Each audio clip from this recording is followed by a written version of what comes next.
Olá a todos. Começamos agora então a segunda aula da sexta semana aí da disciplina de aprendizado de máquina. E nessa semana veremos um tópico aí bastante importante, que é o tópico das árvores de decisão. Então, as árvores de decisão, elas são um método aí bastante bem conhecido aí para fazer tanto regressão quanto classificação, tá? E elas envolvem a gente fazer uma estratificação ou segmentação, tá? É a mesma coisa aí, do espaço de preditores. Então, a gente pode pensar o seguinte: a gente estava trabalhando na última aula com a predição do salário, por exemplo, a partir da idade de uma pessoa. Então você poderia pegar todos os salários e todas as idades, você tem lá os pontos com a distribuição de valores, daí a gente poderia chegar, por exemplo, no caso da idade, e dividir, colocar um divisor, por exemplo, em 40 anos. E daí quem ganha abaixo de 40 anos, a gente vai lá e verifica qual é o valor médio do salário. Quem ganha acima de 50, de 40, desculpa, quem tem mais do que 40 anos, a gente coloca lá qual é o valor médio do salário, ok? E daí, se você quiser prever o salário de uma pessoa, você verifica a idade dela. Se ela for menos do que 40, você olha para qual que é a média dos que têm menos de 40 anos. Se ela tiver mais do que 40 anos, se ela tiver, por exemplo, 50 anos, você olha para a média de salário dos que têm mais de 50 anos, tá ok? Então, essa daí é uma maneira de se fazer regressão, né? Nesse caso seria uma regressão, né? Porque você está pegando o salário médio, mas também pode fazer classificação, tá? E a grande vantagem dela é que é muito fácil de interpretar, né? Porque você vai lá, você pega um preditor, você fala, ó, se for menor do que isso, a média é essa, se for maior, a média é essa daqui. Tá? Obviamente dá para fazer algo mais complexo, né? Não precisa ter só uma divisão. Tá? Então aqui a gente tem um exemplo aqui do caso de jogadores de beisebol lá nos Estados Unidos. Aqui também é um exemplo do livro do Statistical Learning. Tá? Então nesse caso aqui eles estão usando o log do salário. Tá? Então, por exemplo, se o log aqui é 5.11, a gente está pegando US$ 1.000 vezes e elevado a 5.11, que nesse caso aqui dá US$ 165.000 anuais, ok? E daí, assim, quando eles pegando os dados dos jogadores do salário, dá para descobrir o quê? Que o preditor mais importante aí para a gente saber o quanto que a pessoa ganha é quanto tempo ela está lá na liga. Tá? Se ela tiver menos do que 4 anos e meio, a média do salário é 5,11. Se ela tiver mais, daí o salário vai ser maior. Ok?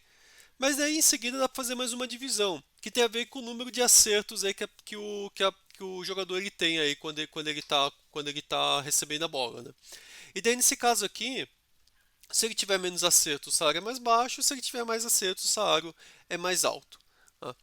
Então, se a gente fosse pegar aqui e fosse desenhar aqui, por exemplo, aqui os meus dois eixos, né? Os meus dois preditores, aqui o meu acertos e os meus anos, eu poderia pegar todos os meus jogadores que eu tenho no meu dataset e colocar aqui. Tá? Cada ponto é um jogador. E daí essas minhas divisões aqui iriam corresponder a falar o seguinte, ó. Eu estou pegando aqui o meu número de anos que eu tenho e eu divido aqui. Tá? Quem está para a esquerda aqui veio para essa parte da árvore, quem está para a direita veio para essa parte da árvore aqui. Tá? Agora, entre os que têm mais do que 4 anos e meio de liga, eu divido novamente de acordo com o número de acertos do jogador. E daí, aqui é 6,74 e aqui é 5,11. Tá? Então, quando você estiver olhando para uma árvore de decisão, você sempre pensa o seguinte, ó, cada nó ele está dividindo um conjunto de preditores. Tá? E as folhas são essas posições finais aqui na árvore e elas vão dar aqui meus valores médios no caso da minha regressão. Tá? Eu vou falar mais de regressão nesse começo, tá? Mas se fosse classificação, em vez de ter um número aqui, eu ia ter a classe ou a categoria aí que eu estou querendo prever. Tá? De novo, a vantagem disso daí, o que é? É muito fácil interpretar essas árvores, especialmente por causa dos humanos. Porque pode dizer que a gente pensa assim, né? A gente quer ver um jogador, quer saber quanto ele vai ganhar, a gente vai pensar, será que é um jogador novo, ou um jogador mais veterano, ele acerta bastante, acerta pouco, e daí a gente vai meio que pensando e vai colocando eles em categorias, né, de jogadores novos e veteranos, bons rebatedores, mal rebatedores e assim por diante. Tá? Então a gente diz aí que lembra um pouquinho a maneira que o ser humano toma a decisão. Tá? Tá. Mas, ok, eu mostrei para vocês aqui uma árvore pronta, né? Mas o próximo coisa que você pode perguntar é, bom, como que eu faço para gerar essa árvore de decisão? Da onde que ela vem? Tá? E a geração da árvore de decisão é um processo iterativo. Tá? Então a gente vai ter um conjunto de passos, tá? E daí em cada passo a gente vai fazer o seguinte: a gente vai pegar e vai falar o seguinte, ó, para cada nó do meu nível mais profundo que eu tiver, tá? Eu já vou falar o que é esse nível mais profundo. Qual que é a maneira de dividir o espaço de preditores em dois que eu minimizo o erro? Tá? Então, cada momento eu vou ter que olhar e vou ter que ver, bom, eu tenho aqui meus preditores, eu quero dividir meu conjunto em dois. Aonde que eu divido para que eu diminua o erro? Tá? É, Bom, a primeira coisa que a gente pode pensar é, tem várias maneiras de fazer divisão, tá? E a gente vai fazer a divisão de uma maneira mais simples, tá? Que fique viável de fazer computacionalmente. Então eu faço o seguinte, ó, eu vou pegar vou voltar aqui para essa mesma imagem que estava no slide anterior. Então eu vou ter duas opções aqui, porque no começo estou no nível de cima, tá? Eu não tenho nenhum nó ainda, eu quero criar meu primeiro nó, ok? E agora eu tenho duas opções aqui que eu posso fazer. Eu posso traçar aqui uma linha vertical. Se eu traçar uma linha vertical, significa que eu estou colocando a minha condição no meu preditor anos de experiência, ou anos na liga. Tá? E se eu colocar uma linha horizontal, eu estou colocando uma predição aqui, tá? Um nó aqui, uma separação sobre o número de acertos, o número de rebatidas. Ok? Se eu tivesse uma terceira dimensão, estaria no cubo, e daí eu poderia ter um corte na minha terceira dimensão. Então, tanto faz o número de dimensões. Agora eu vou pensar o seguinte: bom, digamos que eu quero traçar uma linha vertical aqui nos meus anos, tá? Nos meus anos de experiência. Aonde que eu traço a linha? Tá? Então, eu vejo o seguinte: se eu traçar a linha, eu vou pegar aqui o local onde está traçada a linha, bem aqui. Se eu traçar a linha aqui, o que vai acontecer? Eu vou achar o valor médio do meu salário aqui, para esse lado aqui, e vou achar o valor médio do meu salário aqui. Tá? Essa linha horizontal não existe ainda, ok? Eu tenho só a linha vertical. Então, a minha média aqui e minha média aqui nesse conjunto aqui, que junta R2 e R3. Tá? Então, eu vou ter meu valor para cá e para cá. E daí, o que eu faço? Eu calculo o meu erro, tá? O meu erro residual, né? Lembrando que o erro residual, eu pego minhas predições e subtraio ela do meu valor real, tá? Para esse conjunto R1, calculo aqui o erro de todo mundo e faço a mesma coisa para esse segundo conjunto aqui, que é esse meu R2 mais R3, ok? E daí eu vou ter meu erro, tá? Então, se esses valores aqui estiverem próximos da média, o erro aqui vai ser pequeno. Se eles estiverem longe, estiverem muito espalhados, vai ser maior. E aqui a mesma coisa para o meu R2 e R3, ok? É, E daí eu vou ter esse meu erro aqui. Agora, em vez de colocar a linha aqui, eu poderia colocar mais para cá, ou mais para a direita. E o que acontecesse se eu colocasse mais para a direita ou mais para a esquerda? Meus conjuntos aqui iam mudar, tá? Esse R1 ia ficar, por exemplo, maior se eu viesse mais para a direita, e esse aqui ia ficar menor. Então eu iria mudar o valor das minhas médias. E além de mudar o valor da média, eu iria mudar também o valor do meu erro, né? Porque eu mudaria a média aqui, o valor aqui da minha média, e eu mudaria os valores reais que estão aqui também, porque o meu conjunto também mudaria, né? E daí eu teria que recalcular. E daí podia ser que se eu trouxesse mais para cá o erro iria diminuir, ou pode ser acontecer dele aumentar, tá?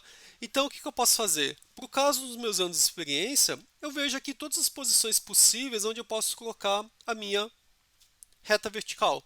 E daí eu vejo qual que tem o menor erro, ok? Então, a partir daí eu decido, bom, se eu fosse cortar nos meus anos de experiência, eu cortaria aqui. Mas eu tenho duas opções para cortar, né? Eu posso cortar no meu anos de experiência ou eu posso cortar no meu número de acertos. E daí eu faço a mesma coisa que eu fiz para os anos de experiência, eu faço para acertos. E eu vejo todas as posições que eu poderia cortar aqui, tá? E vejo qual que seria o erro. Então, se eu cortasse, por exemplo, aqui inicialmente, eu calcularia minha média aqui embaixo, minha média aqui em cima, calcularia meu erro aqui em cima e meu erro aqui embaixo. E eu veria quanto que deu. Tá? E daí, se por acaso, desculpa, e daí eu pegaria o corte horizontal com o menor erro possível. Tá? Agora eu tenho que decidir, eu corto na vertical ou corto na horizontal? Eu corto nos anos ou corto nos acertos? Tá? E daí eu vejo qual que tem o menor erro. Tá? E nesse conjunto aqui, o que tem o menor erro, onde que é? É se eu cortar na vertical exatamente nessa posição aqui, nos meus anos de experiência. Então eu vou lá e faço esse corte. Tá? E daí eu completei o meu primeiro passo da iteração. Tá? Então eu tenho essa minha primeira reta aqui vertical. Ok? Agora eu vou para o meu próximo passo. Tá? E daí o que eu tenho agora? Eu cortei aqui, tá? E agora eu vou ter dois nós aqui que eu posso escolher. Um deles para fazer o corte. Tá? Então eu posso pegar esse pedaço aqui, ok? E esse pedaço aqui eu posso cortar na horizontal ou posso cortar na vertical. E eu vou ter esse conjunto aqui, que é o R2 e R3, tá? Porque eu ainda não tenho essa divisão ainda, ok? E eu posso cortar também na horizontal ou na vertical. Então agora eu tenho 4 possibilidades de corte, né? E para cada uma delas eu tenho diferentes posições para colocar a minha reta aqui, tá ok? Então eu vou testar todas essas possibilidades aí e vou escolher aquela que minimiza o meu erro, tá? É a mesma coisa que eu fiz no passo anterior, ok? E daí eu descubro aí que o corte que minimiza o meu erro é se eu cortar na horizontal aqui, dentro desse conjunto daqui. E daí eu faço esse corte aqui. E daí eu cheguei aqui nessa minha árvore, ok? Então o processo, assim, é, se for pensar assim, parece um pouquinho complicado, mas depois que você entende, o processo é relativamente mais simples. Tá? Eu vejo as possibilidades de corte na vertical e horizontal e escolho a que dá o menor erro. Tá? Então, inicialmente, né? Depois eu dividi aqui em dois, então eu vou ver, eu vou tentar cortar aqui ou vou tentar cortar aqui. Eu vejo todas as possibilidades horizontais e verticais e vejo que dá o menor erro. E agora, onde que eu poderia cortar? Tá? Agora eu tenho 6 locais para cortar, né? Eu posso cortar aqui na horizontal e vertical, aqui na horizontal e vertical e aqui na horizontal e vertical. E daí eu posso continuar crescendo a minha árvore o quanto que eu queira, ok? É... Uma coisa importante aí na questão das árvores de decisões é que esse processo aí de gerar árvore é um processo que a gente chama de processo guloso, tá? Em inglês seria o greed, que seria o ambicioso. Na verdade, o greed é um pouquinho mais pejorativo aí, dependendo. Mas assim, é claro, você tá querendo a cada momento tomar a melhor decisão naquele momento, não importa o que vai acontecer para frente, tá? Então, naquele momento, fala o que é melhor? É eu cortar aqui, tá? Mas pode ser que você vai tomar uma decisão que é a melhor naquele momento, mas que futuramente seria melhor se você tivesse tomado um outro caminho, tá? E isso pode acontecer aqui também. Então, o problema é que assim, a princípio, se eu quisesse escolher o melhor corte, eu teria que fazer toda a sequência, né? Corta primeiro aqui, depois eu vejo quais são os dois conjuntos e vejo as possibilidades de corte depois desses subconjuntos, todas elas. Depois eu corto, depois eu vou para mais um passo. Quer dizer, eu teria que, cada decisão que eu fosse tomar, eu teria que criar todas as árvores até o final para escolher o melhor caminho, tá? Obviamente isso vai ficar muito caro. Então, quando a gente fala que a gente tem esses processos rigorosos, é isso que eu estou querendo fazer. Eu estou querendo pegar e eu estou querendo sempre olhar só para aquele momento, tá? Porque daí com isso eu consigo fazer algoritmos eficientes. Tá? Então, assim, apesar desses algoritmos nem sempre darem a melhor solução, em geral eles dão uma solução boa o suficiente. E, e considerando que o achar a divisão ótima ia ser inviável, é melhor ter uma solução boa o suficiente do que não ter nenhuma solução, tá? Então essa é a lógica de usar os algoritmos gulosos, tá ok? Então essa é uma primeira desvantagem aí, tá? Quer dizer, a desvantagem, assim, a vantagem é que é rápido, mas a gente não vai necessariamente achar o melhor conjunto. Mas tem uma segunda desvantagem, é que a gente só está gerando linhas retas. Então a gente não consegue achar todos os conjuntos. Por exemplo, a gente não queria poder achar essa divisão aqui. Por quê? Se eu traço uma linha aqui, ela teria que ir até o final. Se eu traço uma linha aqui, ela tem que ir até o final. Tá? O máximo que eu iria conseguir achar é uma divisão assim. Tá? Então, eu não vou conseguir avaliar todas as possibilidades quando eu estou seguindo esse algoritmo. Mas a vantagem dele, o que é? Ele é eficiente, então eu consigo fazer de modo rápido, né? Porque imagina se agora na hora de dividir, né, eu não fosse testar só as linhas horizontais e verticais, eu fosse testar todos os polígonos possíveis que eu tenho. A quantidade ia aumentar absurdamente, né? Então ia ser totalmente inviável, ok? Então nesse caso aqui, esse aqui acaba me dando aí, em geral, uma divisão que funciona bem o suficiente e é factível de ser calculada, tá? Então assim, se eu quisesse realmente achar a divisão ótima, eu teria que fazer o quê? Testar todas as divisões. Mas daí, e inclusive, todos os polígonos, tudo, né? Todas as possibilidades. Só que daí, nesse caso aí, o número de divisões vai crescer exponencialmente. Ou se for pegar combinações, acho que é pior ainda. Acho que se bobear, cresce fatorialmente. Então, assim, é totalmente impossível de calcular se eu tiver um número grande de exemplos, ok? Então, isso aqui seria um exemplo aqui, tá? Que é possível divisão. E aqui seria a árvore, tá? Então, ó, primeiro, a primeira divisão aqui é se o x1 é menor que t1, que é exatamente aqui. Então, dividir aqui com esse lado aqui, tá? Depois aqui, eu estou vendo se o x2 é menor do que t2, então estou dividindo aqui no eixo 2. Para a direita aqui, veja o que aconteceu. Eu dividi aqui no eixo x1 e depois aqui na direita eu subdividi de novo aqui no eixo x1, aqui no meu T2, tá ok? Desculpa, o T3, tá? Então eu posso pegar e se eu dividir aqui o x1 aqui, eu posso dividir ali de novo, ok? Não tem nenhuma restrição, eu não posso dividir mais vezes. E depois aqui no final eu divido aqui no meu T4, tá? E se eu quisesse, eu poderia também olhar isso aqui mais ou menos se fosse uma árvore 3D, né? Então, eu começo aqui de cima, né? E daí eu consigo ver como que vai mudando a minha... Na verdade, assim, isso aqui tá levando em conta o y, tá? Porque aqui não tem o y, tá? Então, digamos que você tem um y aqui que ele está prevendo numa regressão. Então, seria, aqui ele está prevendo esse valor de y, aqui ele está prevendo esse, aqui ele está prevendo esse, aqui está prevendo esse, e aqui está prevendo esse, tá? Note que aqui você tem 5 regiões, aqui também tem 5, tá? A R5 e R4, aqui R5 e R4, a R3 aqui, a R2 e a R1, ok? Então acho que isso daqui dá para vocês terem uma boa ideia então de como então a gente gera o que é uma árvore de decisão e como que a gente gera ela. Agora que vocês sabem como construir uma árvore, né? Se a gente for seguir aquele algoritmo de construção de árvore, a princípio a gente vai construir árvores muito grandes, né? Porque a gente está o tempo todo dividindo, dividindo, dividindo e a gente vai ficando com divisões cada vez menores, ok? Então, se a gente tiver árvores grandes, o que vai acontecer? Tá? Elas vão ajustar super bem nos dados de treino, porque vamos pegar o caso mais extremo, onde cada uma das folhas tem só um elemento, ele vai conseguir acertar exatamente qual que é o salário aqui do jogador para cada um jogador, porque ele vai ter lá só um nó no final, tá ok? Mas aí qual que é o problema, né? A variância vai ser super alta, porque é uma árvore exclusiva para aquele conjunto de treinamento. Se você mudar um pouquinho o conjunto de treinamento, mudar os exemplos de jogadores, a árvore vai acabar gerando uma árvore totalmente diferente, ok? Então a gente vai ter uma variância muito alta. Tá? Então, normalmente a gente não quer isso em nenhum algoritmo, tá? Que nem o que eu tinha mostrado na última aula. Assim, uma árvore com muitas nós, ele acaba tendo muitos graus de liberdade. Quanto maior a quantidade de graus de liberdade, você diminui o seu viés, né? Mas você aumenta a sua variância, então você faz com que o erro no teste seja muito ruim, seja muito alto, ok? Então, árvores menores, a gente vai ter um viés maior, mas a variância vai ser baixa e, em geral, você vai ter um erro muito menor no conjunto de treino. Tá? Agora, o ponto é, como que eu encontro aí um balanço entre viés e variância, ok?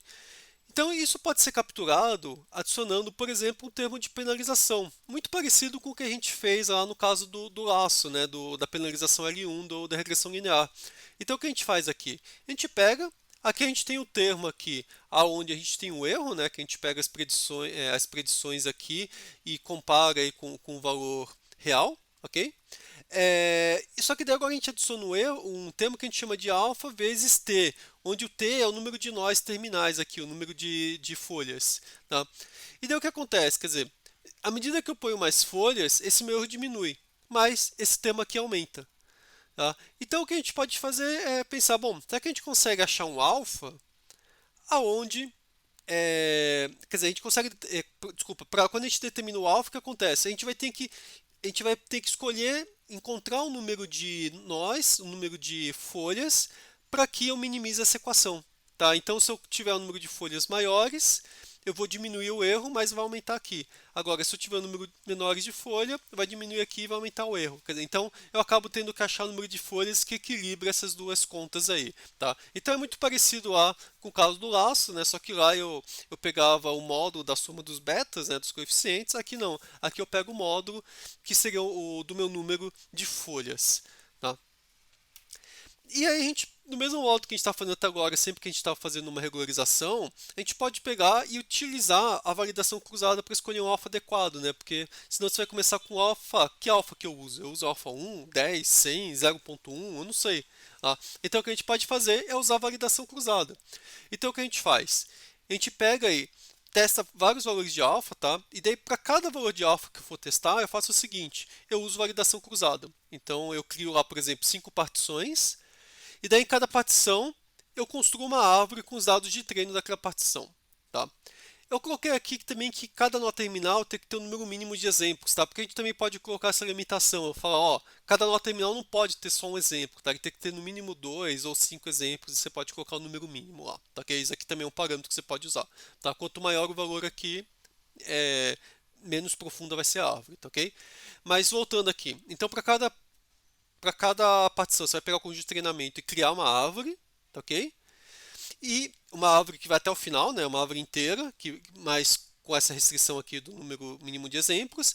E depois você começa a podar a árvore. Tá? E você poda de modo a fazer o quê? De modo que você diminua o erro que eu mostrei aqui. Tá? Então, à medida que você vai podando, esse valor aqui diminui e esse aqui aumenta.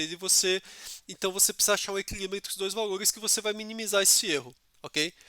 E daí você vai fazer isso para cada partição. Então, se você tiver 5 partições, você vai gerar 5 erros e daí você calcula o erro médio para cada valor de alfa. Tá? Então, isso aqui seria um exemplo aqui. Tá? Então, só que aqui, na verdade, em vez de usar o alfa, aqui ele está usando o tamanho da árvore. Tá? Mas elas têm alguma relação, porque à medida que você muda o alfa, o tamanho da árvore final vai ser diferente. Quer dizer, quanto maior o alfa, menor vai ser a árvore final, porque está penalizando mais as árvores maiores. Tá? Então, o que a gente consegue ver é o seguinte: quando você está no conjunto de treino, a, à medida que eu aumento o tamanho da árvore, né, que eu tenho um alfa menor, eu vou diminuindo o erro. Agora, quando eu aplico a validação cruzada, o que acontece?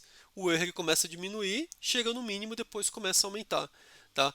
E daí o que eu vou fazer então? É justamente isso que eu vou tentar fazer para escolher o meu alfa. Por quê? Eu vou ter aqui o meu erro para meus diferentes valores de alfa, e daí eu vou escolher, olhando aqui para essa curva, qual é o alfa desses daqui que deu o menor valor. Nesse caso aqui, o tamanho da árvore é 3, aí teria que ver qual que é o alfa que está aqui, e é esse alfa que eu iria escolher. Tá? E daí agora que eu escolhi o alfa, ok, eu já sei o meu alfa, agora eu posso pegar todos os meus dados de treinamento, tá? E eu posso construir uma árvore aí, com todos os meus dados de treinamento, mas com essa penalidade alfa. Tá? Porque, lembrando, aqui eu construí já várias árvores. Se eu estava usando uma validação cruzada tamanho 5, né, com 5 partições, eu criei 5 árvores, só que cada uma estava só com uma parte do conjunto dos dados do treino. Aqui não, aqui eu posso usar todos os dados do meu treino, ok? E daí eu vou criar minha árvore, e daí tendo essa árvore aí, eu posso aplicar essa árvore no meu conjunto de teste. Tá? O conjunto de teste, tá, frequentemente o desempenho dele é melhor que o de validação cruzada, tá? Por quê? Porque o conjunto de teste eu tenho mais dados para treinar, tá? Aqui ele está bem melhor, em geral não é tão melhor, tá? Em geral é bem parecido, tá? Ou às vezes até pior, tá? Mas aqui é um caso que deu bem melhor, ok? Quer dizer, eu falei que o teste às vezes é melhor, tá? Normalmente é melhor, mas nem sempre, tá? Mas assim, muitas vezes ele dá melhor porque você tem mais dados para treinar o seu modelo, tá? Mas não necessariamente ele vai dar melhor, tá? Só para não confundir a cabeça de vocês, ok? Então aqui o que a gente consegue ver, o de teste aqui, ele deu um pouquinho melhor de validação. O curioso aqui é que o mínimo do teste deu com árvore de tamanho 10, né? Enquanto aqui na validação ele deu com árvore de tamanho 3. Mas na verdade, se a gente for olhar aqui do 3 para o 10, tá? Ele não diminuiu tanto o erro e ainda está dentro da barra aqui de erro, tá? Que eu acho que aqui eles devem ter feito o exemplo várias vezes com diferentes árvores, tá? Então nem dá para dizer que aqui está menor do que aqui, porque a barra de erro é bem maior do que a diferença entre os pontos, tá? Então, mas o conjunto de validação aqui, a princípio, ele nos permitiria então escolher aí um tamanho de árvore 3 que acabou tendo bom desempenho aqui no conjunto de teste, ok? E, finalmente, até o momento eu estou falando só em árvores para regressão, né? Mas a árvore também pode ser usada para classificação. Tá? E no caso da classificação, o processo é idêntico. Tá? A única diferença é que aqui no final, ao invés de você dizer qual que é o valor da regressão, você vai dar a classe. Por exemplo, se for um caso binário, sim ou não. Tá? E daí como que ele decide se ele vai colocar sim ou não em cada caso? Tá? Ele pode pegar, por exemplo, qual que é a classe que tem mais ocorrência. Então você tem aqui, por exemplo, aqui você tem 30 exemplos e tem 20 sim e 10 não. Sua resposta vai ser sim, você vai colocar como sim, ok? E daí você pode simplesmente dar como sim ou você pode simplesmente devolver a proporção de elementos daquela classe. Então, se tiver 20 sim e 10 não, você pode devolver o 5 probabilidade 0,66, 66% de ser sim, ok? É, Vou pegar aqui do lado, aqui poderia ser um outro exemplo que também tem 30 exemplos, né? Só que tem 20 nãos e 10 sim. E daí você devolveria o quê? Devolveria não. Tá? E agora a probabilidade você devolveria o quê? 0,33, né? Porque em geral a probabilidade a gente está devolvendo a probabilidade do sim. Tá? Então é muito parecido com a regressão logística, né? Porque lá também, né? Você você podia devolver um ou zero, né, sim ou não, ou você podia devolver uma probabilidade, e aqui é a mesma coisa. E você pode calcular também a probabilidade pelo número de elementos aqui, entendeu? No caso da regressão logística não, né? A gente calculava o P de x diretamente, tá? Aqui não, aqui a gente simplesmente vem e define a proporção. Tá?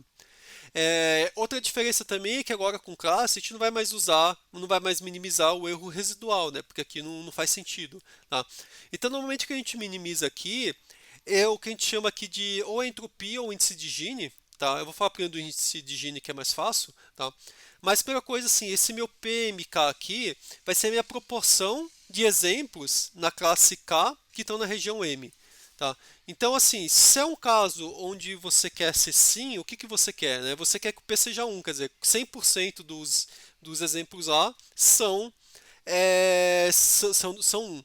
Tá? Ou se a resposta para dar não, você quer o quê? Você quer que todos os exemplos sejam 0. Então você quer o quê? Você quer que a proporção seja de 1 seja o quê? 0%.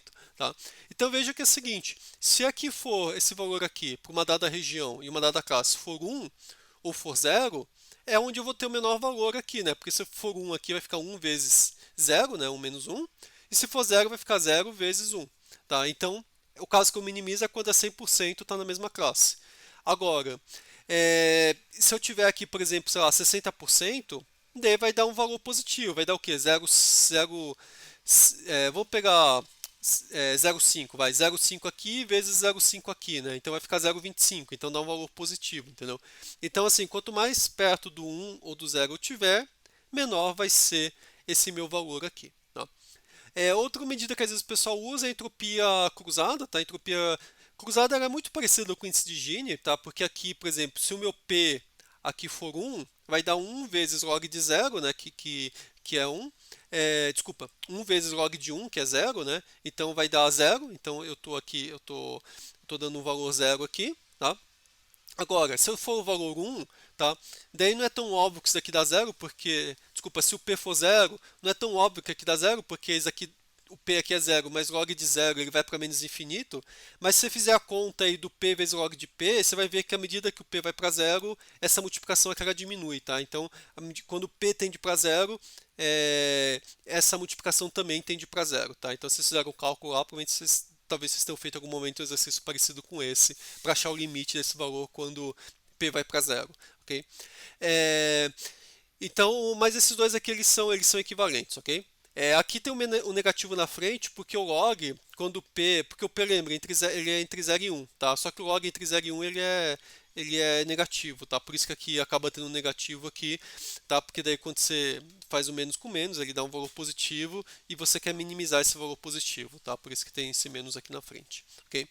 Então, isso aqui seria um exemplo de classificação. Aqui é por um caso aqui do problemas cardíacos, então eles têm aqui um índice aqui que mede acho que é o fluxo sanguíneo, esse tal. Daí tem outros índices aqui que mexem várias coisas, né? O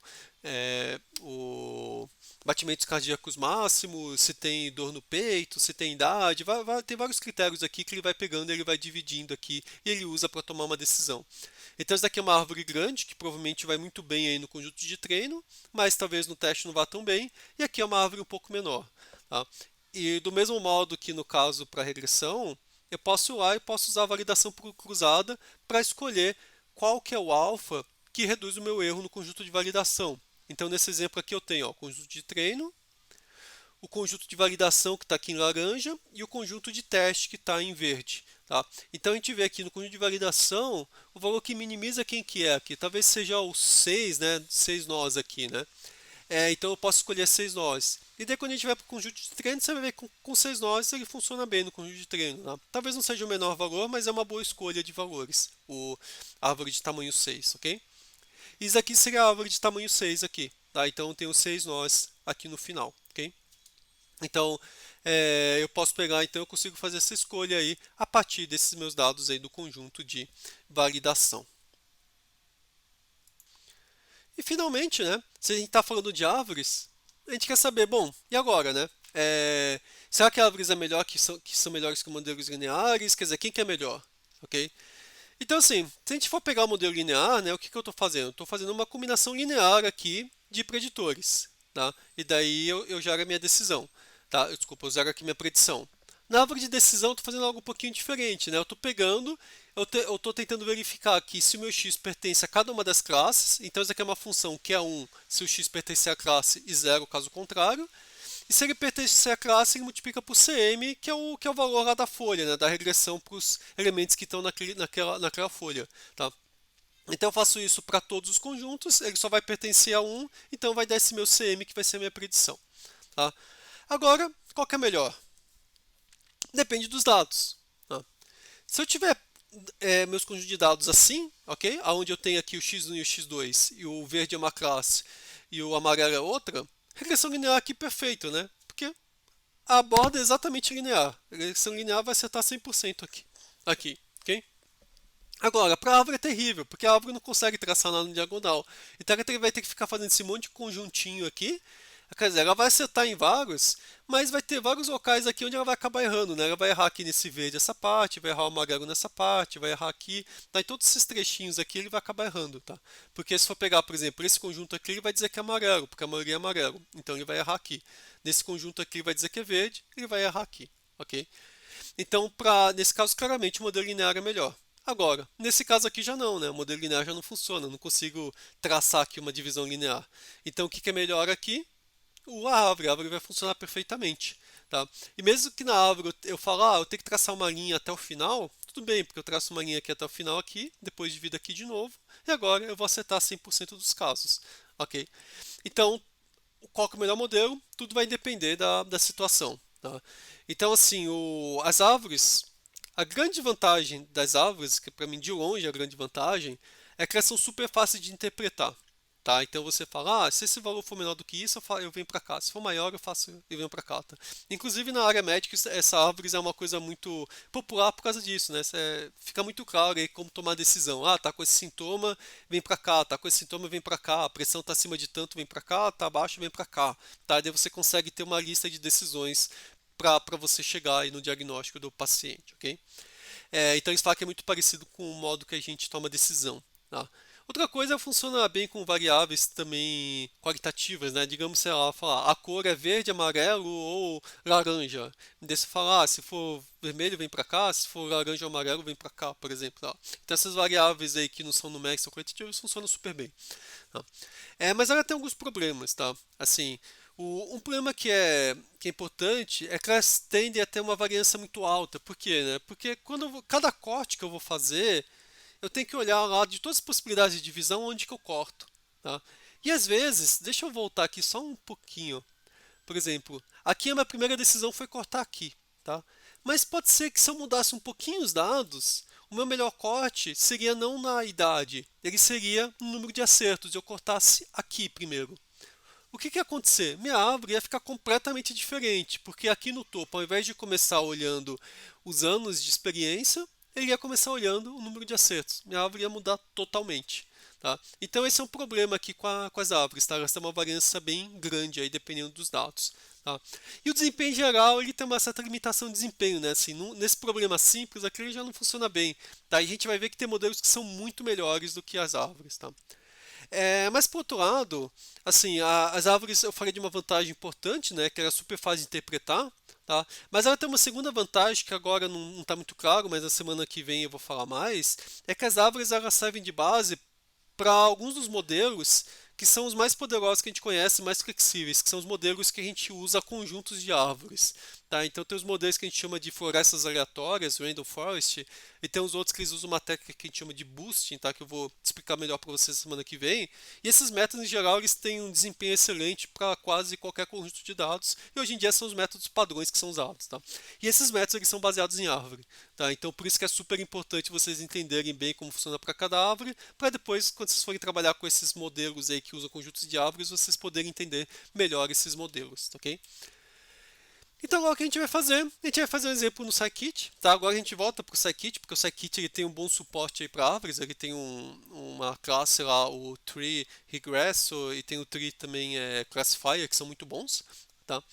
E aqui eu só peguei uma figura aqui que estava na página lá do Scikit, que é legal que ele mostra aqui um pouquinho da regressão com árvores, tá? Então, é legal que ele fala, se eu tiver aqui com uma profundidade máxima 2, eu quero fazer uma regressão, eu estou dividindo meus dados assim. Essa é a minha linha azul aqui. Tá? E assim, está dividido, não está excelente, mas ok, ele está até que seguindo aqui, ok? Talvez aqui ficaria até melhor que uma regressão linear, né? Porque senão ele traçaria uma reta aqui, ok? Mas tudo bem que a gente já viu métodos muito melhores, né? Com splines que a gente viu aí na aula passada, né? Ainda nessa semana, seria conseguir fazer uma curva perfeita, ok? Então, assim, tudo depende da sua aplicação, tá? Para isso aqui, nem árvores, nem regressão linear são boas, tá? As splines funcionariam perfeitamente isso aqui, ok? Mas uma coisa legal aqui é que se você pega, por exemplo, você muda o profundidade máxima para 5, olha o que acontece. Quer dizer, você fica com um negócio ultra ruidoso e que provavelmente vai ter um desempenho horroroso no conjunto de testes. Tá? Por isso que em geral, árvores, em geral você não quer que ela seja muito profunda. Tá? E tem que só lembrar que assim, profundidade 2, cada nível você divide, você abre duas folhas. Tá? Então, se ela tem profundidade 1, você tem duas folhas. Se tem profundidade 2, você tem quatro folhas, que é 2 ao quadrado. Com profundidade 5, são o quê? São 32 folhas. Tá? Então você pega e você está aqui com vários valores diferentes. Por isso que você está tudo recortado, porque você tem 32 valores diferentes aqui. Tá? Então, nesse caso aqui, claramente é melhor usar a profundidade 2 do que 5. Talvez com 3 ficasse um pouco melhor, não sei, teria que pegar e testar aqui, tá? Mas tudo bem, agora a gente termina a parte prática, terminou a parte teórica, vamos agora aí para a parte prática, vamos ver esse exemplo aqui no Scikit-learn. Agora vamos então para a parte prática, tá? Onde a gente vai ver como a gente usa árvores no Scikit-learn. Então, aqui em cima, eu importo aqui várias classes que a gente já usou várias vezes, tá? Não vou falar muito, tá? Inclusive algumas medidas de desempenho aí, de seleção de modelos do Scikit. Tá? Mas a linha que tem nova aqui é essa daqui, que daí no caso eu estou importando do Scikit duas classes aqui, a Decision Tree Classifier e a Decision Tree Regressor, tá? Então essa daqui é para fazer a regressão e essa é para fazer a classificação, ok? Então eu vou pegar, eu vou rodar aqui. Em seguida, o que eu faço? Eu pego o meu conjunto de diabits, que é o que a gente já estava usando, tá? E daí eu divido em train e teste, até que eu vou chamar de xtrain, né, ytrain, e só que em vez de chamar teste, eu chamo de validação, ok? E depois aqui eu vou mandar ele descrever aqui o conjunto só para a gente ver o que tem no x. Tá? Esse conjunto a gente já usou, tá? Mas estou só pegando ele de novo aqui, tá? Tem uns exemplos aqui que estão todos normalizados. Tá? Aqui também tem alguns casos que a gente vai usar o x e o y diretamente, tá? Então, por exemplo, se a gente for usar a validação cruzada, eu vou usar o x e o y diretamente, mas se eu for usar a validação simples, eu vou usar o treino e validação separado. Tá? Só uma coisa importante que alguém pode reparar, pode falar, e o conjunto de teste, né? Você não tem conjunto de teste, você usa tudo para treino e validação, tá? Assim, eu estou supondo que a pessoa tem um outro conjunto de teste que não está aqui, tá? Que como a gente não tem muitos dados, eu prefiro aqui usar todos os dados aqui como treino ou validação, tá? Mas se fosse no projeto real, na verdade você teria que pegar um pedacinho lá dos seus dados com o conjunto de teste e deixar separado lá desde o começo, ok? Você não pode, de modo algum, usar os dados de teste nem para treino nem para validação, tá? Mas aqui eu estou só simplificando para não ficar essa coisa, treino, validação, teste, fica muitas divisões aqui, eu acho que iria complicar aqui a aula, ok? Em seguida, o que eu vou fazer aqui, tá? Eu crio aqui a função evaluate model, que é que vocês conhecem, tá? A única coisa aqui, deixa eu tirar esse meu print res aqui, é que eu não vou mais colocar nada de imprimir resultado, ela vai simplesmente devolver o meu MSE e o meu R2 para o meu modelo, tá? Então ela vai chamar o predict nos dados x, vai calcular o meu erro de quadrático médio e o meu R2, e vai devolver os dois. Tá? Então aqui eu vou pegar, fazer um teste, só rodar a regressão linear aqui, que vai ser o meu benchmark padrão. Tá? Então eu pego a regressão linear, eu faço fit nela nos dados de treino, depois eu avalio nos dados de treino e avalio nos dados de validação, só para comparar. Tá? Então, nos dados de treino, a regressão linear ficou com R quadrado de 502 e na validação ficou 560. Tá? De novo, isso aqui é algo que pode acontecer, tá? Porque se no caso da validação eu der sorte de pegar exemplos mais simples, o meu erro lá pode ser menor, isso aqui às vezes acontece, ok? Mas, sei lá, se eu rodar aqui de novo, provavelmente vai mudar. Tá? Em geral, o erro de validação vai ser menor que o de treino, tá? Aqui está dando maior de novo, a gente está muito azarado, mas vamos deixar assim, ok? Tá. Agora, vamos vir aqui pro... Só ver se está certo aqui, treino, validação, tá certo. Então, porque às vezes podia estar dando melhor aqui, porque eu estou trocando, estava trocado aqui, mas não está trocado, eles estão certos. Tá? Então agora, vamos pegar e vamos começar a trabalhar com as árvores, tá? Então, para eu criar aqui uma árvore de regressão, eu chamo esse meu Decision Tree Regressor, do mesmo modo que eu chamo aqui meu Linear Regression. Só que agora, e depois eu chamo meu Fit. Só que aqui eu estou pondo tudo em uma linha só, tá? Mas na verdade eu poderia dividir em duas linhas, tá? Então esse meu DT aqui é o meu modelo que eu já fiz o meu fitting dele, ok? Em seguida, eu mando ele imprimir aqui alguma informação, tá? Eu coloquei tudo isso numa função porque a gente vai usar isso aqui várias vezes. Então eu falei, vou deixar tudo numa função que é melhor, ok? Então essa função, o que ela faz? Ela recebe o meu... Nossa, eu apaguei alguma coisa aqui, né? Vou ter que colocar de novo, tá? Eu já vejo o que estava aqui. É, ela recebe aqui o meu modelo de árvore, os meus dados de treino, dados de validação, e dele avalia o modelo nos dados de treino primeiro, tá? E depois ele imprime o meu MSE e meu R2 para os dados de treino, tá? Em seguida, ele vai receber, eu vou chamar o Evaluate Model, mas agora para os dados de validação. Agora ele vai rodar nos dados de validação, ok? E daí eu imprimo aqui. E aqui eu também mando ele imprimir a minha profundidade da árvore e meu número de folhas, só para a gente ver o que está acontecendo. Tá? Então o que aconteceu aqui? Vamos ver. A minha árvore aqui, quando eu fiz aqui meu treinamento, se eu olhar só para os dados de treino, ela ficou sensacional, né? O erro ficou zero, meu erro ao quadrado ficou 1. Tá? Uma árvore perfeita, né?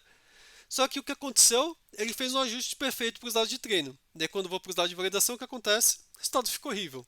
Tá? Tanto que o meu MSE ficou super alto e o meu R2 ficou zero praticamente. Tá? Então é como se eu estivesse chutando os valores. Tá? E o que aconteceu aqui? Ele criou uma árvore com tamanho 20, de profundidade 20 e com 345 folhas. E veja aqui que meus dados, eu tenho o quê? 442 exemplos de dados. Então, eu tenho quase que uma folha para cada exemplo. Talvez eu tenha dois exemplos na mesma folha e se bobear porque tem valores iguais. Tá? Então, obviamente, isso aqui não vai funcionar, né? Quer dizer, quando eu faço um fitting e eu tenho R quadrado 1, MSE 0, eu falo, não, isso aqui não adianta, isso aqui está com overfitting. Tá? Então, o que eu posso fazer? Bom, eu vou ter que dar uma maneira aí de diminuir o tamanho dessa árvore. Tá? Na aula a gente viu lá como fazer isso usando o alpha, tá? Mas primeiro a gente vai fazer isso daqui de um modo mais simples. Tá? Então, no caso do scikit-learn, ele tem algumas maneiras de você limitar aí o tamanho da árvore. Tá? Uma delas é colocar a minha profundidade máxima. Então, eu posso falar o seguinte: ó, minha árvore vai ter no máximo profundidade 4. Se ela tiver profundidade 4, ela vai ter o quê? No máximo 16 nós, né? 2 elevado a quarta. Tá? E eu posso dizer a minha profundidade máxima colocando aqui. Profundidade máxima é igual a 4. Okay? Então, se eu rodar agora, o que vai acontecer? Veja que eu melhorei bastante, né? O meu erro de treino foi para 586, meu erro quadrado. Quer dizer, piorou, né? Mas tudo bem. Mas o importante que foi o que melhorou, que tinha que melhorar, meu erro quadrado da validação, que foi para 418. Tá? Então agora, ele está pior que a regressão linear, mas provavelmente está mais perto. Tá? E vejam que a árvore ficou melhor que a regressão linear aqui, né, no treino, mas na validação ficou pior. Tá? Eu posso brincar com outros tamanhos, tá? Eu vou colocar tamanho 3. Tamanho 3 até melhor, até melhorou a validação, né? Posso colocar 2. Tá? Com 2 ele já começa a ficar pior aqui, né? O próprio treino também. Okay? Posso colocar 5 aqui, por exemplo. Dá para testar alguns valores aqui. Okay? Você vê que à medida que eu aumento a profundidade, ele aumenta ele aumenta o R ao quadrado do treino e diminui da validação. Né? Agora se eu colocar 3, você vai ver, ó, ele aumentou a validação e diminuiu aqui o do treino. Okay? Mas obviamente a gente não quer ficar fazendo isso tudo na mão, né? Então eu posso simplesmente pegar e fazer um laço, aonde eu defino aqui meu i como sendo profundidade máxima, eu faço ele de 1 até 20, por exemplo, tá? Para cada caso eu calculo meu R2, meu R quadrado e meu MSE, e daí aqui eu vou pegando todos os meus R2 e vou colocando numa lista. E depois eu mando imprimir. Tá? A mesma coisa que a gente fez até agora com outros modelos, ok? Então se eu fizer isso aqui, o que eu vou ter? Eu vou ter esse meu resultado aqui, ok? Então o que a gente vê aqui? Provavelmente para a árvore de tamanho 3, ele põe aqui em 2,5, tá? Mas os pontos é de 1 em 1, tá? Então tamanho 3 foi onde eu tive o menor erro, ok? Só que só tem que tomar cuidado, né? Porque isso aqui é o erro do treino, tá? Então, desculpa, não é o erro do treino, é o erro de validação. Só que é só um exemplo de validação, tá? Isso daí varia muito, né? Dependendo do conjunto, tá? Então o que eu quero fazer se eu quiser ter um pouco mais de certeza, né? Porque aqui você vê como ele é esquisito, né? Ele tem um máximo aqui, depois ele vai caindo, depois aumenta. Então eu vou falar, vamos tentar usar o conjunto, minha validação cruzada para diminuir essa variabilidade aqui, tá? Então aqui eu simplesmente copiei, colei esse mesmo laço que está aqui, eu colei aqui. Só que aqui, ao invés de chamar o evaluate model, eu chamo a função cross-validate do scikit, que lembrando, ela faz a validação cruzada. Nesse caso aqui eu estou mandando usar um CV de 5, ok? Então com 5 divisões. Por que eu usei um CV de 5? Porque como aqui eu tinha feito a divisão 80% e 20, tá? Aqui em cima, né? Aqui embaixo, se fizer um CV5, também vai ficar com 80% e 5 e 20 em cada caso, tá, ok? Eu vou rodar. E daí eu vou imprimir tanto o resultado aqui da validação simples como da validação cruzada, tá? A validação simples está em azul, como B, e a validação cruzada em R, em vermelho, aqui, ok?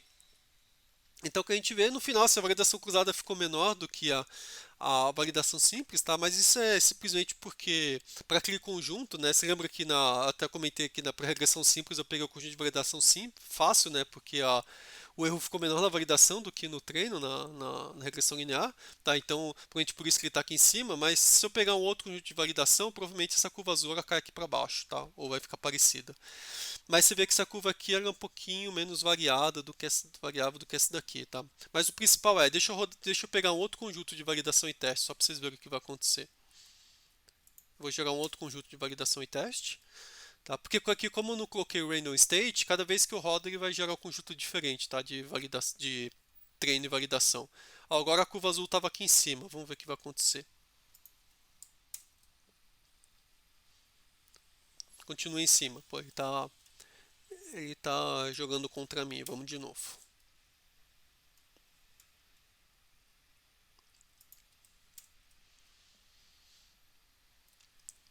De novo tá em cima. Pô, em algum momento vai ter que acertar isso daqui, né? Porque a validação cruzada é a média de 5.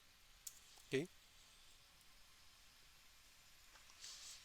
Então, se eu rodar 5, eles não podem dar o 5 acima. Ah, Ah, é óbvio que tá dando igual. É porque eu calculo ele aqui, né? Se eu não calcular ele de novo, vai dar igual. Agora sim. Agora você vê que ele ficou bem abaixo, tá? Então o que acontece é, quer dizer, a vantagem de rodar a validação cruzada, o que que é? Alguns casos vão ficar, alguns conjuntos de validação vão ficar fáceis, vão ficar aqui em cima a curva, outros vão ficar difíceis, vai ficar aqui embaixo, tá? Então em média, quando eu pego 5, eu caio aqui, tá? Então por isso que a validação cruzada é o mais confiável. E para a validação cruzada aqui, na verdade eu poderia usar o máximo aqui como 2, né? Nem precisaria ser mais do que isso, tá, ok? É a única coisa que aqui validação cruzada ele vai gerar sempre a mesma divisão, tá? Mas eu posso também mudar aqui o meu random state, ele pode gerar outros, tá? Então, deixa eu colocar aqui o random state. Eu acho que dá para colocar na validação cruzada, vamos ver. Vou colocar aqui em 10, por exemplo. Não, ele não aceita o random state. Tem que criar o scaffold, mas vai demorar muito, deixa. Tá. Mas se eu gerasse um outro exemplo aqui, tá? Talvez o máximo poderia estar no 3 ou no 4, mas esses três são os que estão maiores, tá? Então se eu tivesse rodado aqui, provavelmente eu falar, vou pegar profundidade 2, tá ótimo, né? Ela tá o melhor valor aqui para o meu CV, ok? E é uma árvore bem pequenininha, tá? Então, mas eu posso pegar e rodar aqui as três só para ver, tá? Então eu vou rodar aqui, por exemplo, vou gerar uma árvore aqui com tamanho 2, 3 e 4, usando meu conjunto de treino para testar no de validação, tá? Então você vê aqui, ó. Nesse caso aqui, com tamanho 3 ficou até melhor, né? Com profundidade 3, ok? Do que o de 2, tá? Mas aqui também você vê que estava muito pequena a diferença e ele acaba variando muito, né? Porque você vê que o de 3 está melhor que o de 2, ok? É... Tá. Então a gente pegou, a gente comparou aqui as várias profundidades, né? Que a gente já estava mexendo aqui desde aqui de cima, ok? Agora, ó, e veja como aquele conjunto de treino estava bom, né? Ele estava aqui com uma validação aqui 0.467, né? Agora para esse novo conjunto de treino, ó, se eu pegar, se for rodar aqui a regressão linear, por exemplo, você vê que ele caiu bastante, tá? E se eu for rodar aqui, ele caiu bastante também. Isso aqui é um exemplo de validação que é bem mais difícil, ok? Mas vamos continuar aqui, tá? Então uma das coisas que a gente pode mexer que a gente viu foi tamanho da árvore. Mas uma outra coisa que a gente também pode mexer não é além do tamanho da árvore, é no número de nós. Tá? Então a gente pode pegar, pode falar, bom, eu quero deixar minha árvore ter qualquer tamanho, mas eu quero limitar, por exemplo, que eu tenho no máximo 10 nós, ou 20 nós, ou 30 nós. Tá? Então, vou fazer isso. Eu vou fazer alguns testes aqui. Eu vou fazer o meu número de nós irem de... fazer de 2 até 100, tá? Vou colocar para ir de 1 em 1 mesmo, ok? E daí eu vou mandar ele rodar aqui, fazer criar aqui meu regresso, né, com o número de nós igual a i.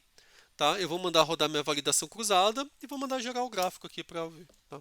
Aqui talvez vai demorar um pouquinho mais, eu pus 100 exemplos, tá? Mas acho que vai ser rápido. Ah, tá, eu esqueci porque aqui eu tenho que colocar o mesmo tamanho. Tá ok? Então agora eu vou rodar. E você vê como é rápido, né? Porque assim, eu estou treinando 100 árvores diferentes. Para cada um, estou fazendo validação cruzada de 5, então eu estou treinando 500 modelos e mesmo assim ele rodou em 5 segundos, tá? Então isso aqui é bem rápido, ok? Então o que a gente consegue ver, ó, o número de árvores, ele começa, ele tem, desculpa, o número de folhas, né? Ele tem um pico aqui, depois ele começa a cair bem rapidamente, né? Então assim, fala assim, olha, aqui é até meio difícil de ver o que está acontecendo, tá? Então eu vou fazer o seguinte, em vez de ir até esse valor gigante aqui, eu vou até 10, tá? Até 10 já tá bom. Porque eu estou interessado nesse meu começo aqui, ok? E depois ele só vai caindo o meu r quadrado. Então o que a gente vê aqui, ó, o meu pico aqui aparentemente está no 6, né? Mas a princípio eu poderia pegar 4, 5, 6, todos esses exemplos aqui deram razoáveis, ok, para mim. Tá? E daí se eu pegasse, por exemplo, um desses daqui e falar, ó, deixa eu rodar aqui com 4, vou rodar aqui com 4, tá? Com 6 que deu o meu melhor, e vou rodar com valor alto, 20 aqui, só para a gente ver. Tá? Então 4 aqui, ó, deu 198, né? 6 aqui deu 179, tá? Ele deu menor aqui porque isso aqui é a validação cruzada, isso daqui não, aqui eu estou pegando só um conjunto, tá? Lembrando que meu treino tem 80%, né? Meu validação tem 20%. Então, mas você vê que o 4 e o 6 eles são bem parecidos, né? Agora, quando eu vou aqui para o meu 20, quer dizer, o meu R quadrado do treino aumenta bastante, mas o meu da validação ele fica baixíssimo, porque daí ele fica super ajustado aos meus dados. Tá? É... Aqui tinha uma outra coisa que eu ia fazer, mas deixa eu apagar, porque assim, aqui eu poderia também testar tanto com maior profundidade, também o maior número de nós, tá? Mas eu acho que não faz sentido aqui, tá? Mas eu poderia também testar com os dois, tá? Mas vou até tirar. Bom, deixa que eu pus aqui, deixa eu colocar aqui, tá? Aqui eu estou falando, ó, minha profundidade máxima é 4 e meu número de nós aqui é tanto aí, tá? Você vê que ele aumenta aqui, depois cai, mas depois ele fica fixo aqui, por quê? Porque na verdade, se a profundidade máxima é 4, não tem como eu ter muitos nós, eu vou ter sempre 16 nós, então acima de 16 ele não muda mais nada, tá? Mas aqui eu poderia usar uma profundidade máxima, por exemplo, 10, tá? Daí ok. Tá? Mas você vê, a profundidade máxima 10, no final, ele é como se não tivesse profundidade máxima. Então por isso que eu estou falando que não faz muito sentido colocar os dois, tá? Mas como eu já tinha colocado aqui, deixa aqui, se vocês quiserem brincar, ok? Mas uma coisa legal é, a mais assim, a gente consegue pegar, quando a gente cria uma árvore, a gente consegue visualizar a árvore que a gente criou. Tá? Então eu vou fazer o seguinte, deixa eu criar aqui uma árvore com tamanho máximo de nós igual a 6. Deixa eu começar com uma árvore menor, tá? Tamanho igual a 3, tá? Que é um que tinha, acho que 4 tinha funcionado bem, tá? Lá em cima, né? Vou colocar aqui com 4, tá? Então aqui, ó, o meu de validação ficou 0.2, né? Meu R quadrado, desculpa, eu não sei, não tá lá essas coisas. Você vê que a árvore é muito ruim para esse conjunto de treino, né? E dá para saber por que é ruim, né? Vocês lembram na aula passada que a gente usou esses dados aí? E você tinha várias relações que eram lineares, né? Então, se a relação linear, você vai usar o modelo linear, você não vai usar a árvore, ok? Mas aqui eu estou usando mais para ser o mesmo dataset que vocês já estão acostumados, tá? Então, o que a gente fala? Ó, a gente tem aqui um preditor chamado de S5, e para esse preditor S5 aqui, ele fala, ó, se ele for menor do que 0.04, vem para cá. Se ele for maior, vem para cá. Tá? Depois ele olha, se ele veio para cá, se o BMI for menor do que 0.018, vem para cá. Se não, ele vem para cá. Tá? E daí ele cai aqui nos meus valores, ok? Então é uma árvore de decisão relativamente baixa, aí, sem muitos locais para decisões, porque só tem 4 nós. Ok? Mas vamos aumentar aqui o número de nós, só para brincar um pouquinho. Vou colocar aqui 10 nós, só para vocês verem o que acontece. Tá? 10 nós, o R quadrado ficou bem ruim. tá? Mas é porque daí ele fica muito ajustado aos dados, tá? Mas aí você vê que com 10 nós ele já fica a árvore com um grau de profundidade variável, né? Dependendo da direção que você está indo, ok? Por quê? Porque a todo momento, tá? Ele sempre olha para os nós que estão mais fundos e vê qual que você vai dividir. E pode ser que aqui não compensava dividir, era melhor dividir desse lado. Por isso que ele cria essa árvore aqui que está assimétrica, tá? Então, então a gente consegue ver isso daqui, mas vamos pegar aqui 6 nós, só para a gente ver. Acho que 6 é um que funcionava bem também. Ficou pior do que 4, né? Mas você vê que aqui, ó, ele fica com uma árvore um pouquinho maior, tá? Só uma coisa que faltou comentar, assim, para você desenhar a árvore, né, o que acontece? Eu pego, bom, aqui eu estou chamando a função print tree info, que eu já estava usando até agora, tá? Por isso que eu não voltei a repetir. Mas se eu quiser desenhar a árvore, existe uma função chamada plot tree aqui no meu sklearn.tree, tá? Então eu posso pegar e eu posso mandar importar, eu posso mandar imprimir essa minha árvore aqui. Eu ponho aqui meu plot tree, tá? E daí eu passo aqui a minha árvore e daí eu passo um segundo parâmetro que é meu features name, porque se eu não passar isso daqui, em vez de colocar S5, BMI, ele vai ficar colocando S0, porque ele não sabe o nome das features, tá? Então se eu quiser passar o nome das features, eu ponho aqui o meu x.columns, tá? Lembrando que o x são meus dados, que estão no data frame, e o columns são as colunas do meu data frame, tá? Outra coisa também que eu acho que é legal vocês verem é que é o seguinte, se eu não colocar aqui o tamanho da figura, olha o que acontece. Ele gera uma figura que não dá nem para ler, tá? Então, qualquer figura que eu quiser mudar o tamanho aqui no meu scikit, eu posso usar esse comando plt.figure. E daí eu ponho o figure size. Então, primeiro eu tenho aqui o meu tamanho aqui da linha, tá? A minha largura e depois a minha altura. Então, ele tem largura 14 e altura 8. Daí ele gerou uma figura de um modo que vocês conseguem ler, tá? Mas é legal aqui que vocês conseguem ver exatamente aqui a árvore, tá? E uma coisa mais legal ainda que a gente consegue fazer aqui olhando para essas árvores aqui é aqui embaixo. Eu vou pegar aqui, deixa eu só. Vou pegar aqui dois exemplos, tá? Só para a gente ver aqui. Então eu vou pegar essa minha árvore que está aqui, ok? E eu vou. Deixa eu pegar uma árvore aqui um pouquinho. Pode ser essa daqui mesmo, tá? Eu vou pegar. Eu treinei minha árvore que eu já tinha treinado aqui em cima. E agora eu vou chamar a função predict dela para o meu primeiro exemplo, tá? O meu xtrain, tá? Os meus dados de treino aqui, tá? O meu iloc 0, tá? Que é o meu primeiro exemplo lá de treino que eu tenho para ver como ele toma a decisão no caso desse exemplo aqui, tá? Então eu mando imprimir ele só para a gente ver o que tem nele, tá? Então o meu exemplo ele tem esses valores aqui, tá? De age, sex, BMI, BP e assim por diante, ok? Aqui é meu y, que é o valor que eu quero prever, 151, tá? E o meu predict é o que eu previ, que é a minha saída da minha árvore, tá ok? Aqui só vou ver que lembrando, como eu estou no data frame, se eu quero pegar a primeira linha, eu não posso fazer o meu xtrain 0, tá? Eu tenho que colocar o iloc 0 para dizer, ó, pega a primeira linha usando o meu índice, ok? E daí depois, só que quando ele devolve isso daqui, ele me devolve uma série, tá? Só que o scikit ele não aceita séries como entrada, tá? Ele aceita arrays, e mais do que isso, a série vem na vertical e o meu scikit ele quer uma array na horizontal, tá? Então se eu quiser pegar e eu quiser mudar isso daí, o que eu faço? Eu tenho que chamar aqui esse valor aqui .array para transformar essa minha série num array, só que ele está no array vertical que não funciona, então eu chamo o reshape para ele ficar no formato correto. Okay? E daí ele pega e ele chega no formato que o scikit ele aceita, tá? Esse zero aqui depois é porque o scikit ele vai devolver um vetor com o resultado de todas as predições, tá? Então o zero significa, ó, eu quero pegar o resultado da primeira predição, tá? Por isso que eu estou pondo zero, ok? Tudo bem que aqui ele só vai devolver uma predição porque eu só estou mandando um valor, ok? Mas de qualquer forma é que assim ele não fica aparecendo entre colchetes, ele aparece só o valor que eu quero, tá? Então vamos olhar aqui em cima, ó. Vamos pegar esse aqui, esse meu iloc 0, vamos olhar o que aconteceu, tá? Aqui a primeira coisa que ele olha é o S5. Meu S5 aqui, ele está menos 0.05. Então, ele é menor do que 0.05? 0.004, vamos ver aqui. Não, ele é maior, né? Porque era 0.004 e aqui é 0.5. Não, desculpa, ele é menor, porque é negativo. Tá? Então, ele é menor do que 0.04? É. Então, ele vem para cá. Tá? Próximo passo, agora eu vou olhar meu BMI. Tá? Então, meu BMI aqui, 0.049. 0.049 é maior que o que está aqui. Então, ele vem para cá. Então ele vai prever o quê? 163.303, que é exatamente o que está aqui. Tá? E dá para fazer a mesma coisa aqui com o meu segundo exemplo.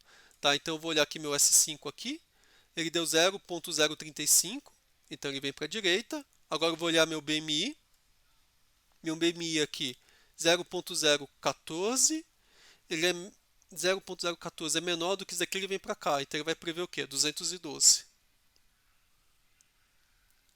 Não? Então eu segui errado, vamos voltar aqui. O S5 aqui, ele quer saber se ele está comparando com menos 0.04. Ele é maior, então ele vem para cá. Meu BMI é 0.014, então ele é menor. Então ele deveria vir para cá. Calma aí que eu já vou descobrir onde está o erro. Na verdade não tem erro nenhum, tá? É porque aqui tem dois BMIs, eu estou olhando no errado, tá? Então vamos voltar. S5, 0.03, ele é maior, ele vem para cá. Agora ele vai comparar o BMI, mas é esse de cima, não de baixo, tá? Primeiro ele vem para cá. E daí meu BMI aqui deu 0.014, ele é menor que o 0.018, então ele vem para cá. Então dá 163. E 475, que é exatamente o que está aqui, ok? É que na hora que eu estava seguindo, como tem BMI aqui e aqui, eu estava olhando aqui no de baixo. Daí realmente ele não estava dando o resultado certo. Tá? Então você consegue ver exatamente como o cara está tomando a decisão. Tá? Então você vê que isso aqui é. A árvore é bem simples de olhar. Então você fala, olha primeiro para o S5, depois olha para o BMI. Então é muito fácil de entender como ela está tomando decisões. O problema é que em alguns casos, por exemplo, nesse caso desse dataset, o desempenho dela é bem ruim. Então não adianta ter um modelo que é fácil de entender se ele não se ele está prevendo errado. Tá? Então também não adianta muito. Mas nos casos que ele prevê bem, esse modelo acaba sendo excelente. Tá? Então depois que eu vou até ver de passar talvez na atividade, um dataset fica mais fácil, que mostra um pouquinho melhor os casos aonde ele funciona bem, ok? Aqui eu só coloquei aqui alguns exemplos para gerar uma árvore de tamanho 3 para vocês verem, tá? Então, assim, se você fala que o comprimento, a profundidade máxima é 3, o que que vai fazer? Ele vai fazer uma árvore de tamanho 3 e vai ter todos os nós possíveis aqui, que são 8. Tá? Agora, em geral, quando você usa o número máximo de nós, ele não vai necessariamente preencher tudo aqui, que a gente chama de árvore. Quando está tudo preenchido, a gente chama de árvore cheia. Tá? Ele não vai gerar uma árvore cheia, ele vai acabar gerando uma árvore assimétrica. Tá? Eu praticamente acho que é melhor trabalhar no número máximo de nós, porque daí dá mais flexibilidade para o algoritmo escolher a melhor maneira de você gerar a árvore do que se você fizer assim, tá ok? E para gerar essa árvore, o que acontece é que, muito provavelmente, o que o Scikit faz, ele vai usando aquele mesmo algoritmo que a gente viu na aula, tá? Você vai pegando, ele vai quebrando as árvores de modo guloso, mas daí, com uma hora, chega no número máximo de nós. Daí parou, porque cheguei no máximo, ok? E aqui é a mesma coisa, só que aqui o local para parar não é o número máximo de nós, é a profundidade máxima. Mas daí ele tem um local para poder parar, ok? Bom, mas agora você deve estar se perguntando, fala, bom, mas na hora que você ficar falando um monte daquele alfa, e será que ele não vai usar, né, aquele fator lá, tá? E sim, eu vou usar esses fatores aqui, ok? É, então, se a gente for olhar aqui para a documentação das árvores de decisões, tá, do regressor, vocês vão ver que eles têm aqui um monte de parâmetros, ok? A gente não usou todos eles, tá? Senão eu ia ficar aqui uma hora falando todos os parâmetros. A gente usou aqui max depth, tá? Da minha profundidade máxima, e max leaf nodes, número de nós aí, tá? De folhas, ok? Mas também tem um parâmetro aqui chamado CCP alpha, que é justamente aquele alpha que a gente viu na aula, tá? Inclusive, se você clicar aqui na descrição, ele põe aqui, ó, justamente aqui, ó, o meu R alpha é o RT mais o alpha vezes T, ok? Então é ele que a gente vai tentar, é com ele que a gente vai tentar trabalhar, tá? Então o que eu vou fazer aqui? Eu vou pegar aqui, eu vou criar um regressor, tá? Aqui uma coisa interessante é que eu pus o random state 0, tá? Na verdade eu tinha que ter posto em cima, eu acabei esquecendo, mas tudo bem. Porque assim, às vezes a árvore de decisão, tá? A princípio é determinística, né? Que ela está sempre escolhendo o melhor corte. Mas pode ter momentos onde tem dois cortes que dão o mesmo resultado. E daí ela tem que escolher, daí ela escolhe aleatório. Então se eu colocar random state 0 ou qualquer outro número, você vai garantir que ela sempre vai gerar a mesma árvore para o mesmo conjunto de dados, ok? Agora eu vou pegar e vou gerar meus alfas aqui. O problema dos alfas é que eu não tenho a mínima ideia que alfa que eu vou usar, tá? Eu posso usar alfa igual a 0.01, alfa igual a 10, igual a 100, quer dizer, eu não sei o que eu uso, tá? E uma coisa legal do Python, ele tem uma função chamada logspace, onde ele faz o seguinte, ele vai gerar valores em escala logarítmica. Então, ele vai fazer 10 elevado a vários números. Então, eu vou fazer, ó, quero que você pegue números de menos 10 até 3. Tá? Então, o que ele vai fazer? Ele vai gerar 10 elevado a menos 10, depois 10 elevado a menos 9, 10 elevado a menos 8 e assim por diante. E daí eu fico com uma escala grande de valores, né? Veja que aqui eu estou cobrindo o quê? 13 ordens de grandeza. Estou indo de 10 a menos 10 até 10 ao cubo. Tá? Então, isso que o logspace está fazendo ele é super útil quando você não sabe aí quais valores procurar. Tá? Eu vou até imprimir aqui os CCP alfas para vocês verem. E daí depois, agora, para cada um dos elementos que estão aqui, cada um desses alfas, o que eu vou fazer? Eu vou treinar uma árvore, vou criar uma árvore de decisão com esse CCP alfa, tá? Vou treinar ela e depois eu vou guardar esse modelo aqui nesse meu vetor, tá? Porque depois a gente vai avaliar cada um desses modelos, ok? Tá? Tem um exemplo parecido com esse lá no próprio site ó, do Scikit, tá? Só que ele faz isso com classificador. Tá? Então eu vou rodar, você vê que ele criou aqui exemplos que vão de é, 10 elevado a menos 10 até 10 elevado ao cubo e um monte de valores aqui no meio, tá? O padrão do logspace é gerar 50 exemplos, tá? Então são 50 números aqui, tá? Mas eu posso mudar também. Agora vamos ver o que acontece, tá? Vamos ver o efeito do alfa no meu tamanho das árvores e na minha altura. Então o que eu estou fazendo aqui é o seguinte, ó. Esse meu CLFs aqui ele tem um conjunto de modelos. Então eu vou colocar aqui um laço para ele pegar cada um dos modelos nesse meu vetor aqui. E para cada um desses modelos, o que ele vai calcular? Ele vai olhar para o meu modelo, tá? E vai pegar o node count que tem lá, que é a quantidade de nós que ele tem, ok? E ele vai pegar o segundo parâmetro, que é a profundidade máxima. E ele vai gravar isso em dois vetores, um com os node counts e outro com depth. Tá? E eu vou mandar ele imprimir, gerar aqui dois gráficos, um contendo o CCP alphas versus node counts e outro CCP alphas versus depth. Tá? Então é isso que eu vou fazer. Então eu vou pegar, eu vou rodar aqui meus dois. E daí o que a gente vê, ó, à medida que a gente aumenta aqui o meu alfa, o tamanho aqui dos meus nós, o número de nós ele cai rapidamente, tá? Até ficar bem baixo. E a profundidade da árvore também, ela começa aqui super alta, né, com mais de 20 e vai caindo, ok? Mas tudo bem, mas o que a gente quer saber é qual que é o erro, tá? E como a gente vai fazer isso? Bom, vamos pegar, vamos copiar e colar o que está aqui, eu copiei e colei aqui, só que agora eu substituir para aqui nesse laço. Ao invés de pegar o node count e max depth, eu estou pegando aqui o meu score, tá, do meu modelo, tá? Que o próprio modelo ele gera, tá? Mas na verdade isso aqui nem interessa muito, o que eu estou mais preocupado aqui é com o meu R2, tá? Que é com o meu R quadrado, ok? Na verdade nem sei porque eu deixei isso aqui, porque eu substituo embaixo, deixa eu apagar aqui para não confundir, tá? Vamos trabalhar com o R2 que é o que a gente está trabalhando. Então meu R2 score aqui, então eu substitui aqui meu node count, meu max depth, pelo meu R2 aqui. Então eu estou fazendo para o conjunto de treino e teste e depois eu vou imprimir, ok? Então aqui a gente consegue ver, né? Então o que a gente vê aqui? Para o conjunto de treino, tá? É óbvio que se eu tiver um alfa muito pequeno, o treino vai ficar excelente, vai ficar com R ao quadrado 1, porque eu tenho umas árvores gigantes. Mas à medida que eu aumento o alfa, meu erro aqui ele vai diminuindo. Desculpa, o meu R ao quadrado vai diminuindo, vai piorando. Agora no teste é exatamente o contrário, né? Na verdade, no meu validação. Quer dizer, à medida que eu aumento o alfa, o meu R quadrado vai aumentando, até que eu chego aqui no zero, perto do 0,50. Tá? Então, eu diria aqui que provavelmente o meu melhor alfa está nessa faixa aqui de valores aqui, ó, aqui eu vou falar entre 100 e 500, ok? E vejam que aqui eu fiquei com ó, o meu R quadrado 0,40 e pouco, tá? Ele tá bem maior do que o que eu tinha lá em cima nos meus outros exemplos. Tudo bem que eu teria que fazer o conjunto de validação aqui para testar, a gente pode até brincar de fazer, ok? Depois. Mas agora eu posso voltar aqui e posso substituir esses meus CCP alpha por pelo meu arrange, que daí eu vou fazer ele de 100 até mais ou menos o quê? Até 600. Pulando de 50 a 50. Tá? Então o que vai fazer? Ele vai falar 100 até chegar em 600. Tá? Na verdade ele vai até... Vou colocar 601 para ele ir até 600, ok? Agora eu vou mandar gerar as árvores. Então vocês vão ver que nessa faixa de valores as árvores, ó, elas vão diminuindo aqui, ok?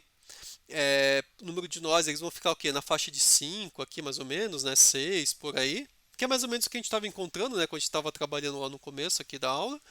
E a profundidade 2, tá? Então são árvores bem baixinhas aqui que a gente está tendo, ok?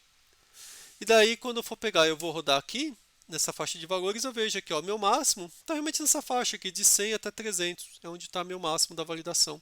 Então, provavelmente se eu escolher um alfa, qualquer um nessa faixa aqui, tá ok para mim. Tá? Então, assim, o próximo passo que eu poderia fazer seria gerar um gráfico desse, só que em vez de colocar a curaça aqui, esse meu R2 score só de um exemplo, eu poderia fazer isso com validação cruzada, tá? Não vou fazer aqui, porque senão vai, para não estender muita aula, mas daí eu poderia ter um gráfico da validação cruzada que me daria um pouquinho mais de confiança do que esse daqui, tá? Mas você vê que ele acabou ficando com o R2 daqui razoável, né? 0,30 e pouquinho, assim, tá melhor do que ele estava aqui, os que a gente estava trabalhando antes, tá aqui 0,23, tá? Se a gente for pegar esses gráficos aqui, né?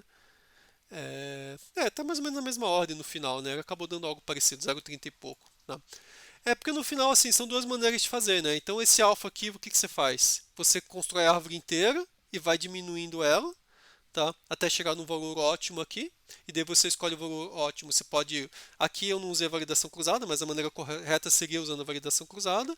No outro caso, a gente fez o contrário. A gente foi criando árvores, mas já foi definido de antemão qual é o número máximo de folhas. E daí a gente parou. E daí no final a gente acaba caindo num resultado muito parecido aí nos dois casos, 0,30 e pouquinho aí do R quadrado. Tá? Então você poderia usar as duas abordagens aí. Tudo bem? Então acho que é isso que eu queria passar. Eu acho que deu. Essa aula acabou ficando até um pouquinho comprida para de árvores, mas é um tema super importante, tá? E depois a gente vai usar bastante árvores aí na semana seguinte, tá? Então fique à vontade depois para baixar aqui essa aula e poder brincar aí com esse exemplo aí à vontade, tá bom? Então é isso, a gente se vê na próxima semana que a gente vai falar aí, então de florestas, que é um tema super relevante aí para aprendizado de máquina.